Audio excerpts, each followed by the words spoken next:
Oke, teman-teman, kita langsung aja ya di pertemuan hari ini kita membahas tentang teknik pertama udah kita bahas di Sabtu kemarin. Jarak kesalahan error dalam penyusunan kertas kerja konsolidasian ya. Keempat, mencatat nilai wajar aset besi, teridentifikasi yang diperoleh. Yang kelima, menyusun laporan arus kas konsolidasian ya. Keenam, ada lampiran A, jadi di sini ada kertas kerja alternatif berbentuk trial balance. Yang ketujuh, ini cuma sekilas saja teman-teman untuk pengetahuan kalian bagaimana seandainya kita menyiapkan kertas kerja yang konsolidasi bila entitas anak itu menggunakan cost method ya maupun metode ekuitas sebagian. Ya.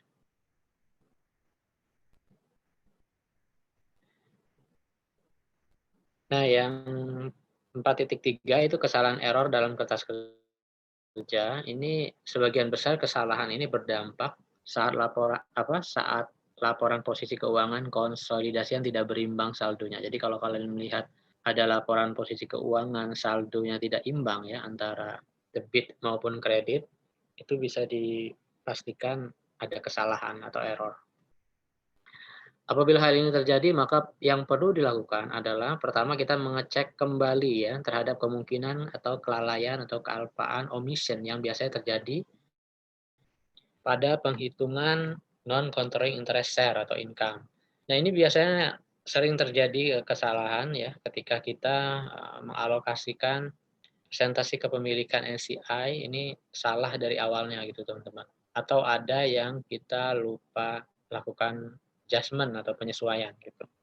Sehingga akun non-controlling interest share ini bisa salah. Misal kita tidak memasukkan misalnya adjustment-nya ya teman-teman ya, persentase kepemilikannya harusnya 10% tapi kita salah membuat menjadi 5%. Akibatnya non-controlling interest share ini salah menghitungnya. Kemudian goodwill, nah goodwill biasanya kesalahan terjadi kalau misalnya kita salah mengidentifikasikan identifiable net asset-nya ya. Itu apakah under atau over, bernilai positif atau negatif, sehingga kita salah dalam menentukan nilai goodwill akhirnya ya. Kemudian non-controlling interest atau equity, nah ini kesalahan bisa terjadi ketika membagi bagian NCI dengan parents ya, di mana harusnya secara proporsional, tapi mungkin ada kesalahan input atau kesalahan yang mengakibatkan nilai NCI itu menjadi tidak balance dengan proporsi dari ekuitas induk. Nah, ini harus dilakukan perbaikan teman-teman kalau error seperti ini. Ya, biasa secara umum kita mengecek ya jumlah debit dan kredit dalam kolom penyesuaian ya, apakah sudah sama. Lalu lakukan verifikasi kembali terhadap jumlah kolom laporan entitas induk dan kolom laporan entitas anak. Jadi kita verifikasi kembali nih ya, kolom entitas induk dan kolom entitas anak apakah sudah sesuai ya debit dan kreditnya. Kemudian lakukan penghitungan ulang pada kolom konsolidasian. Ketika sudah dimasukkan ke konsolidasi, kita hitung ulang ya pada kolom konsolidasian. Nah, biasanya aset sama hutang dan atau ekuitas itu harusnya sama nilainya di total aset dan total hutang dan ekuitas di laporan konsolidasi. Kalau misalnya ada tidak balance berarti harus dicek kembali teman-teman di bagian debit dan kredit eliminasinya ataupun bagian adjustment-nya ataupun di kolom induk, entitas induk maupun entitas anak. Oke, next. 44 menempatkan nilai wajar atau fair value. Nah, ini sebenarnya ekses yang teralokasikan tadi teman-teman antara perbedaan antara cost yang kita keluarkan dengan book value ya, kemudian ada selisih antara fair value dengan book value terjadi ekses. Nah, ekses ini harus kita alokasikan. Nah, ini contoh, Pak membayar 360 untuk mendapatkan 90% kepentingan Sun ya pada tanggal 31 Desember 2016. Pada saat ekuitas Sun terdiri dari modal saham 200 dan laba ditahan 50. Berarti nilai bukunya 250 ya. Kemudian 90%-nya kita membeli dengan harga 360. Berarti harus kita 100% kan nantinya. Harus dijadikan 100% untuk menghitung excess value. Nah, ada keterangan tambahan inventory ini terjual pada tahun 2017. Tanah dan bangunan 20 tahun tercatat under value masing-masing sebesar 10, 30, dan 80. Peralatan dengan masa manfaat 10 tahun tercatat over value sebesar 20. Nah, konsep kemarin teman-teman tentang under value maupun over value terhadap aset dan liabilitas ya. Assign-nya positif, kemudian amortisasinya apakah positif atau negatif itu sudah harus kalian pahami ya. Sehingga nanti kalau ada soal seperti ini tidak bingung lagi menentukan apalagi kita meng-assign nilainya positif ya atau negatif. Nah, kemudian keterangan tambahan ketiga, income dan dividen Sun tahun 2017 sebesar 60 dan 20.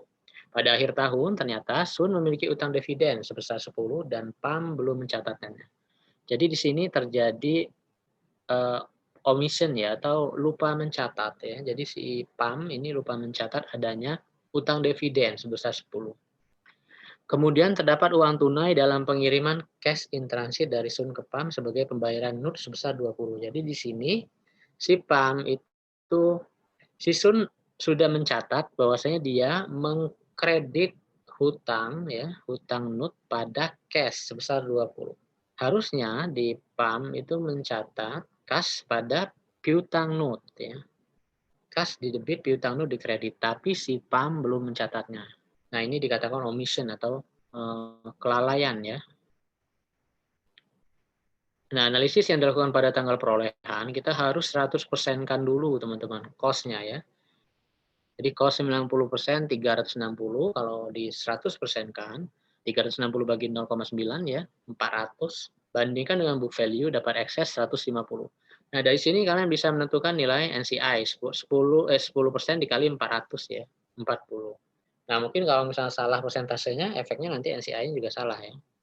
Nah, excess 150 ini dibagikan atau dialokasikan ke inventory ya, amortize inventory ya, amount-nya maksudnya jumlahnya 10 ya, amortisasinya di tahun pertama, land 30, tidak ada amortisasi, building 80, amortisasi 20 tahun, equipment. Nah, coba kalian lihat equipment ini kan under value asset, inventory, land, building ini under value, assign-nya positif 10, 30 dan 80 ya.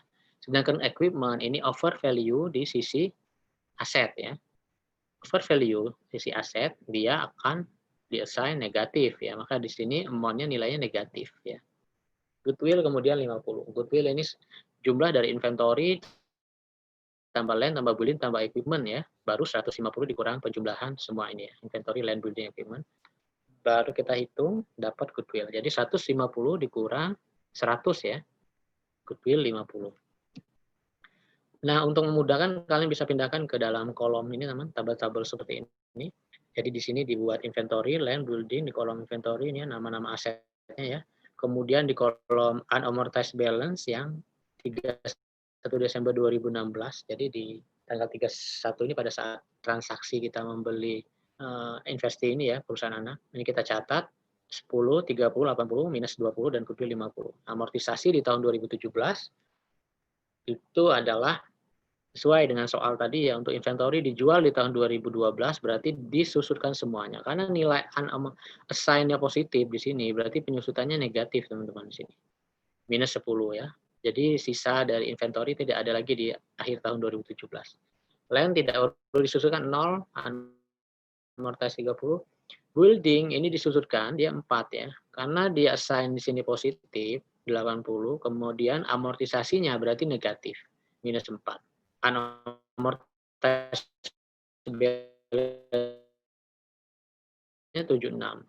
Equipment dan aset, sehingga di sini sign-nya negatif, amortisasinya harus positif ya. Positif amortisasi equipment plus 2 di sini, sehingga unamortized balance-nya negatif 18. Nah, ini kalian jumlahkan teman-teman yang dari inventory sampai goodwill ini dapatlah amortisasi di tahun 2017 ada sebesar 12 gitu. Gunakan amortisasi pada kolom 31 Desember dan kolom ini maksudnya untuk di kertas kerjanya kita menggunakan kolom ini ya, unamortized balance ini sama unamortisasi 2017. Nah, dari aspek income dan dividen kita harus melakukan penyesuaian untuk Sun's income ya. Sun's net income itu 60, nah sudah dikurangi amortisasi 12 ya. Adjusted income-nya 48. Nah, 48 ini kita bagi bagian PAM 90%-nya sebesar 43,2, kemudian CNCI 4,8. Dividen juga dibagi secara proporsional ya, Sun dividen itu 20 ya, dapat dibagi ke PAM 18 dan NCI 2,0. Nah, ini digunakan untuk jurnal 3 dan jurnal 4. Selisih antara adjusted income dengan dividen itu merupakan tambahan investasi, ya. Nanti kalian buat jurnal ya. Oke. Untuk jurnal kertas kerja di pertama kita menyesuaikan kesalahan dan kealpaan ya. Jadi tadi ceritanya teman-teman, si induk itu belum mencatat adanya di sini kalau dia bahasa istilahnya di sini. Pada akhir tahun Sun memiliki utang dividen sebesar 10 dan Pan belum mencatatnya. Jadi si Sun itu dia punya utang dividen sebesar 10. Berarti si Sun itu udah mencatat dividen payable, tapi si Pam harusnya mencatat dividen receivable, itu belum dia catat. Nah, dicatat oleh Mas si Pam itu harusnya dia mencatat dividen receivable pada investment insan ya. Kenapa pada investment? Karena dividen menurut metode ekuitas dia akan mengurangi nilai investasi.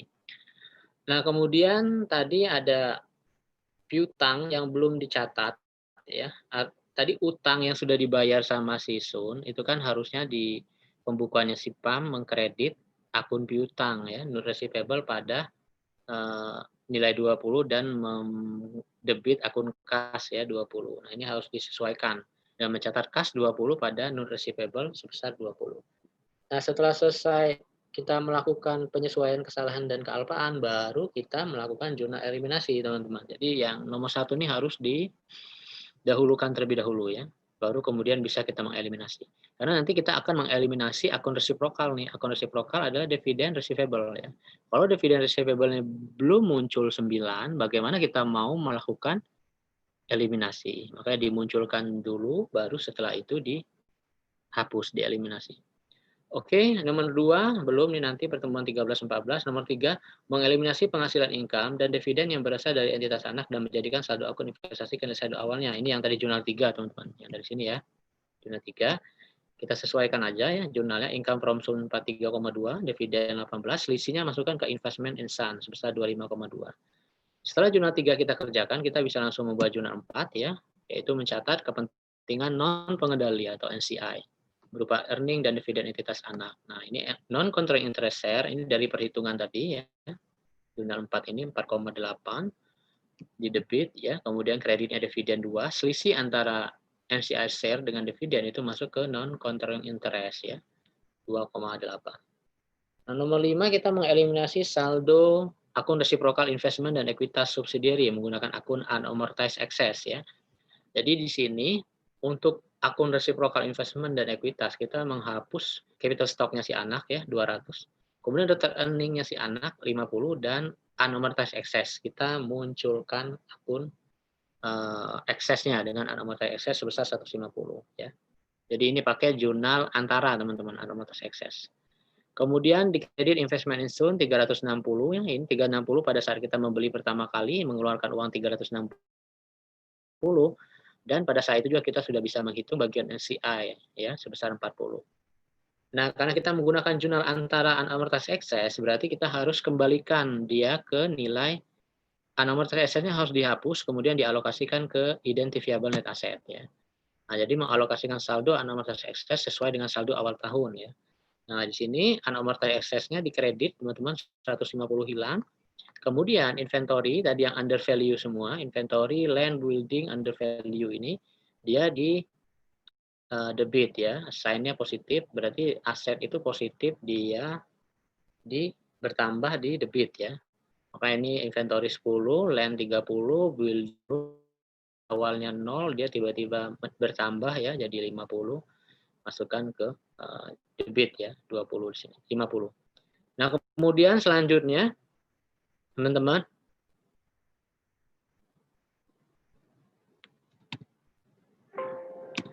oke, kemudian kita lanjut equipment net ini 20 ya, unamortized excess-nya 150. Nah, equipment net ini 20 karena teman-teman ini kan tadi assign-nya negatif ya. Jadi equipment itu dia negatif ya, assign-nya negatif. Jadi kalau misalnya negatif, dalam posisi aset negatif teman-teman berarti dia akunnya dikredit. Ya, karena akun aset itu bertambah di debit, berkurang di kredit. Maka equipment ini dikredit ya, nilainya 20. Kemudian kita lanjut ke jurnal 6 mengamortisasi perbedaan nilai wajar atau INA ya. Di sini ya biasa teman-teman. Depresiasinya kalian masukkan ya. Nah, konsepnya tadi saya bilang ketika kita sudah meng-assign positif, berarti amortisasinya negatif. Begitu juga assign negatif, amortisasinya positif. Nah, sekarang bolding ini kan tadi awalnya kita assign positif ya. Nah, berarti amortisasinya negatif. Di sini operating expense 4 pada building negatif 4, building yang berkurang 4. Equipment itu karena assign-nya tadi negatif ya, amortisasinya positif. Dia akan menambah nilai dari amortisasi itu akan menambah nilai equipment. Jadi equipment-nya di debit 2 ya, operating depreciation expense di kredit 2. Nah, kemudian untuk yang inventory terjual itu langsung kita catat pada COGS. COGS pada inventory sebesar 10.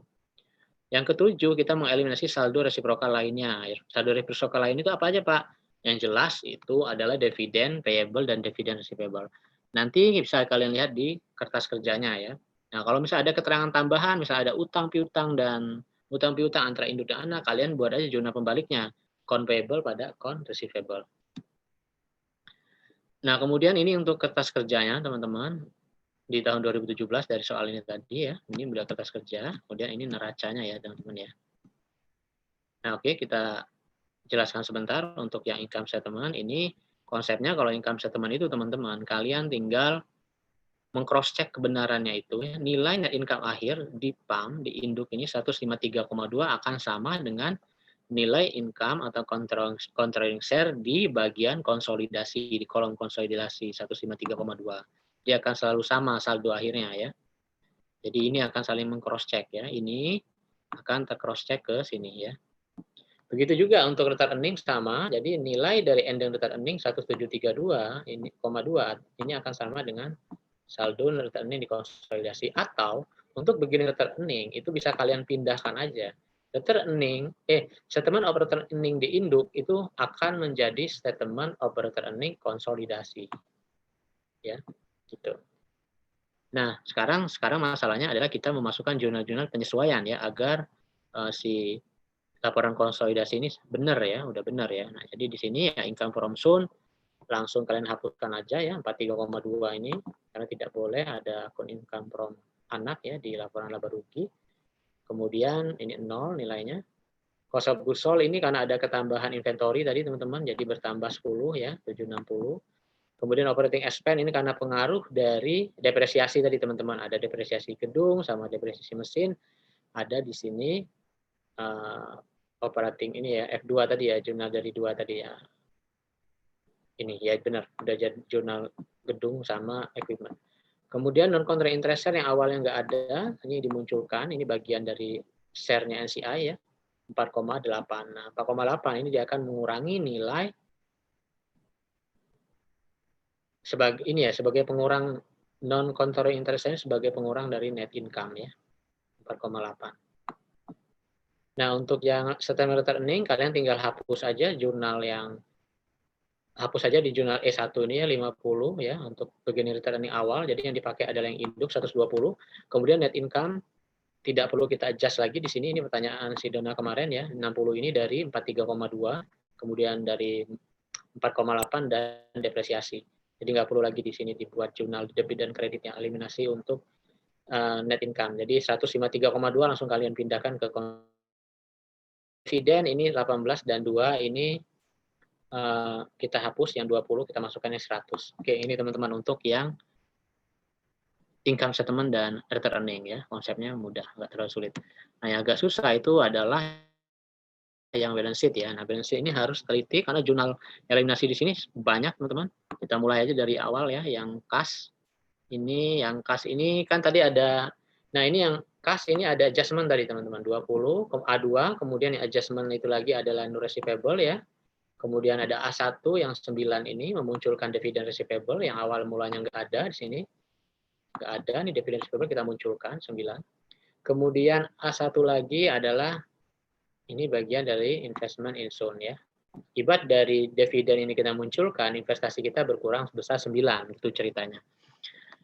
Nah, kas ini di-adjust ya jadi 48, kemudian account receivable tetap ya dijumlahkan aja satu-satu, kemudian receivable ini adalah 20 karena ini udah di-adjust, jadi dia nggak ada lagi 0 ya, karena udah dibayar tadi. Inventory ini karena inventory ini terjual teman-teman, dia Pertama inventory ini desain positif, kemudian telah terjual, jadi di kredit 10, jadi mutasinya sama ya 150. Kemudian land ini ada ketambahan dari tadi ya, undesign itu tadi dia bertambah 30, jadi land bertambah jadi 120. Kemudian building ini bertambah 80 ya, dikurangi dengan expense-nya depresiasi 4 ya. Jadi total 376. Nah, untuk equipment ini 150 tambah 120 dikurang 20 ya, karena dia berkurang 20. Tapi amortisasinya dia positif ya. Jadi di sini total equipment 252. Nah, untuk investment ini dihapus ya, 394 ini 0 dari mana? Dari jurnal pertama tadi 9 ya mengurangi investasi, kemudian dari jurnal bagian.